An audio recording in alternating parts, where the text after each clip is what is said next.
అందరికీ నమస్కారం. ఈరోజు మనం దక్షిణ ఆగ్నేయ వీధి సోల గురించి తెలుసుకుందాం.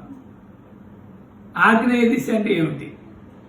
తూర్పు దక్షిణ దిశలు కలిసిన మూల ఆగ్నేయ దిశ అవుతుంది.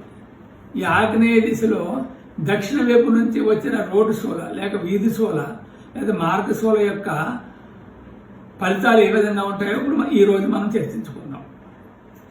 ఈ దక్షిణ దిశ నుంచి దక్షిణ దిశ మూల నుంచి వచ్చి దక్షిణ ఆగ్నేయం వైపు కొట్టిన వీధి సోల మంచిది. అదే వీధి సోల తూర్పు వైపు నుంచి వస్తే ఆగ్నేయ దిశలో మంచిది కాదు. తూర్పు ఆగ్నేయ వీధి సోల మంచిది కాదు. దక్షిణ ఆగ్నేయ వీధి సోల, రోడ్డు సోల లేక మార్గసోల చాలా మంచిది. దీనివల్ల వచ్చే లాభాలు ఏమిటంటే, మొదటిది ఈ వీధి సోల చాలా మంచిది. రెండవది ఈ వీధి సోల వల్ల ధనాదాయం పెరుగుతుంది. మూడవది స్త్రీలకు అధికారం ఉంటుంది, అంటే స్త్రీలు గౌరవించబడతారు. ఇటువంటి వీధి సోల గల ఇళ్లలో నివసించే స్త్రీలు ఒక్కొక్కప్పుడు ఎమ్మెల్యేలు గాను మినిస్టర్లు గాను గౌరవించబడతారు. అలాగే ఈ ఇంట్లో ఉన్నవారికి పేరు ప్రఖ్యాతులు పెరుగుతూ ఉంటాయి. అలాగే పెళ్లిళ్ళు శుభకార్యాలు సకాలంలో జరుగుతాయి. పెళ్లిళ్ళు ఆలస్యం కావు.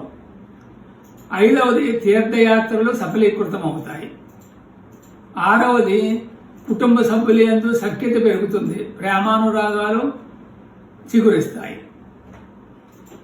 ఈ ఇంట్లో ఉన్నవారికి పేరు ప్రఖ్యాతులు కూడా బాగా పెరుగుతాయి. ఎనిమిదవది ఈ ఇంట్లో ఉన్న ఇటువంటి వీధి సోల గారి ఇంట్లో నివసించే వారికి స్థిరాస్తుల పెంపుదల బాగుంటుంది. తర్వాత 9వ లాభం ఏమిటంటే, ఈ వీధి సోల వల్ల కలిగే లాభంలో అన్ని రంగాల్లోనూ అందరూ రాణిస్తారు. ఆ ఇంట్లో నివసించే వారు అన్ని రంగాల్లోనూ రాణిస్తారు. 10వది ఇంటి జ్యేష్ఠ కుమార్తెకి బాగుంటుంది. జ్యేష్ఠ కుమార్తె బాగా రాణిస్తారు. అలాగే ఆ ఇంటి 2వ సంతానం కూడా బాగా రాణిస్తారు.